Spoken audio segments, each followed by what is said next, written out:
Assalamualaikum warahmatullahi wabarakatuh.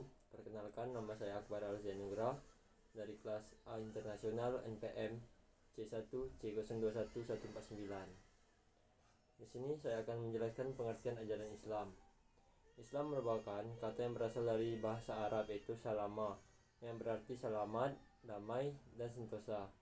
Ajaran Islam merupakan kumpulan dari berbagai prinsip kehidupan. Ajaran mengenai bagaimana seharusnya manusia dapat menjalankan dengan yang lainnya, saling terkait sehingga membentuk satu kesatuan yang utuh dan tidak dipisahkan.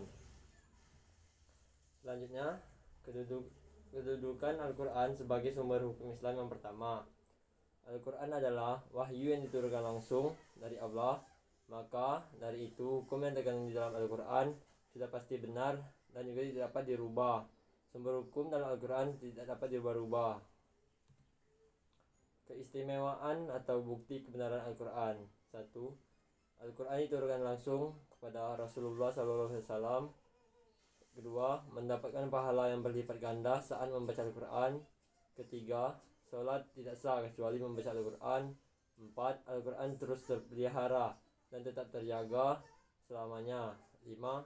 Al-Quran sebagai pedoman hidup dan petunjuk bagi umat manusia. Selanjutnya, saya akan menjelaskan pengertian as-sunnah dan pembagiannya. As-sunnah adalah sesuatu yang bersumber dari Nabi Muhammad SAW yang berhubungan dengan hukum syara', baik berupa ucapan, perbuatan, maupun ketetapan. Selanjutnya saya akan menjelaskan pembagian as-sunnah. 1. As-sunnah dalam segi kuantitas sanad. Yang pertama, hadis mutawatir. Yang kedua, hadis ahad. Selanjutnya, as-sunnah dari segi kualitas sanad dan matannya. Pertama, hadis sahih, hadis hasan, dan hadis dhaif. Ketiga, segi penisbatan pada pembicaraannya. Pertama, hadis ma'ruf. Dua, hadis matku. Tiga, hadis qudsi. Kedudukan sunnah sebagai sumber hukum Islam. Sumber hukum kedua setelah Al-Quran. Maka dari itu, para ulama merujuk pada as-sunnah sebagai otoritas hukum setelah Al-Quran. As-sunnah diistilahkan sebagai hadis.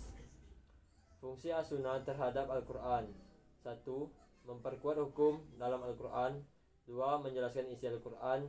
3. Menetapkan hukum baru yang tidak dimuat di dalam Al-Quran. Selanjutnya, pengertian ijtihad. Ijtihad artinya mengeluarkan tenaga dan kemampuan untuk mendapatkan kesimpulan hukum Islam.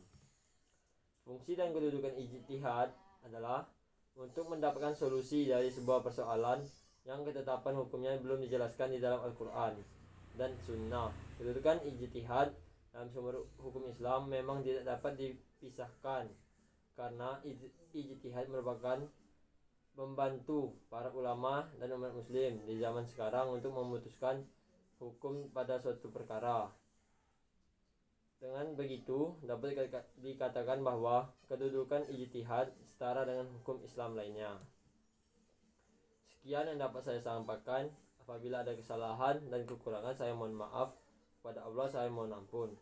Saya tutup. Wabillahi taufiq wal hidayah. Wassalamualaikum warahmatullahi wabarakatuh.